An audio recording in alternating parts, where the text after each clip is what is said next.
कौन साजन कर लेंगे तो अच्छा रहेगा आप लोग, वरना फिर वही होगा, बाजा तक का टोट बके हो। क्या बात है राज साहब, बहुत बहुत धन्यवाद। आप जिस सभा में होते हैं वो सभा हंसते रहती है और हंसते ही रहती है। आदरणीय डॉक्टर बुद्धिनाथ मिश्र जी को मैं सादर प्रणाम करते हुए, अशोक जी क्या कुशल, क्या सुंदर संचालन कर रहे हैं, अद्भुत संचालन का आगाज राज साहब ने किया, अशोक जी कर रहे हैं। आपका बहुत बहुत धन्यवाद, बहुत बहुत साधुवाद। सभा में उपस्थित सभी साहित्यिक प्रेमियों को मैं प्रणाम करता हूँ। माँ गंगा के चरणों से, रविन्द्रनाथ टैगोर की भूमि से, अरविंद घोष की भूमि से, विवेकानंद की भूमि से, देखिए मैं उस भूमि से बात कर रहा हूं जिस भूमि ने देश को राष्ट्रीय गीत भी दिया और राष्ट्रीय गान भी दिया। मैं रविन्द्रनाथ टैगोर की भूमि से, मैं बंकिम चंद्र चटर्जी की भूमि से, अरविंद घोष की भूमि से, राजा राम मोहन राय की भूमि से, जगदीश चंद्र बोस की भूमि से, चैतन्य महाप्रभु की भूमि से, ईश्वर चंद्र विद्यासागर की भूमि से। ये कहीं ना कहीं माइक में समस्या आ रही है, देखिए बेस बढ़ा हुआ है या ट्राइब बढ़ा हुआ है, उसको कम कर दीजिए आदरणीय रमाकांत जी।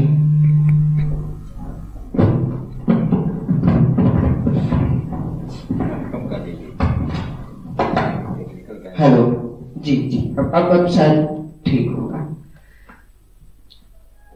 मैथिली शरण गुप्त की कुछ पंक्तियां हैं कि केवल मनोरंजन कवि का कर्म होना चाहिए, उसमें उचित उपदेश का भी मर्म होना चाहिए। इन पंक्तियों से प्रेरित होकर मेरी लेखनी स्वतः चलने लगी और मैं लिखने पर विवश हो गया कि अब भी दरबारों में कविता मनोरंजन का साधन है, अब भी दरबारों में कविता मनोरंजन का साधन है और प्रसाद के कलित हृदय में सीमाओं का बंधन है। बंधन में है अब भी कविता सरकारी अधिकारी की, बंध पड़ी है अब भी कविता मुट्ठी में व्यापारी की। कहीं प्रेमी के प्रणय निवेदन में कविता का क्रंदन है, मृदु शब्दों के सुंदर मन में मर्यादाओं का मर्दन है। मैं कविता को इस बंधन से मुक्त कराने आया हूँ। भारत माँ का बेटा हूँ मैं, शौर्य सुनाने आया हूँ। भारत माँ का बेटा हूँ मैं, शौर्य और देशद्रोह की कविता करने वालों को पश्चाताप नहीं है। मंचों की गरिमा विचलित है, कवियों को संताप नहीं है। जिस थाली से पेट भरा है उसे फोड़ना गद्दारी है।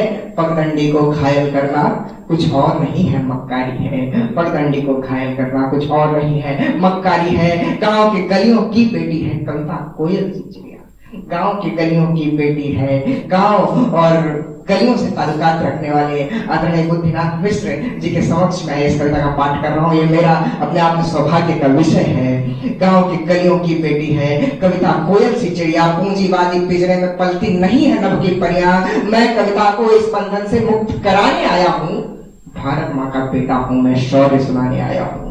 भारत माँ का बेटा हूँ मैं, शौर्य सुनाने आया हूँ। और श्याम नारायण ने राणा की ऐसी अद्भुत तस्वीर गढ़ी, श्याम नारायण ने राणा की ऐसी अद्भुत तस्वीर गढ़ी। झांसी वाली रानी कविता हमने भी बचपन में पढ़ी और दिनकर कार्य सुनकर के स्वतः शौर्य आ जाता है। हरि ने भीषण होंकार किया तो दुर्योधन घबरा जाता है।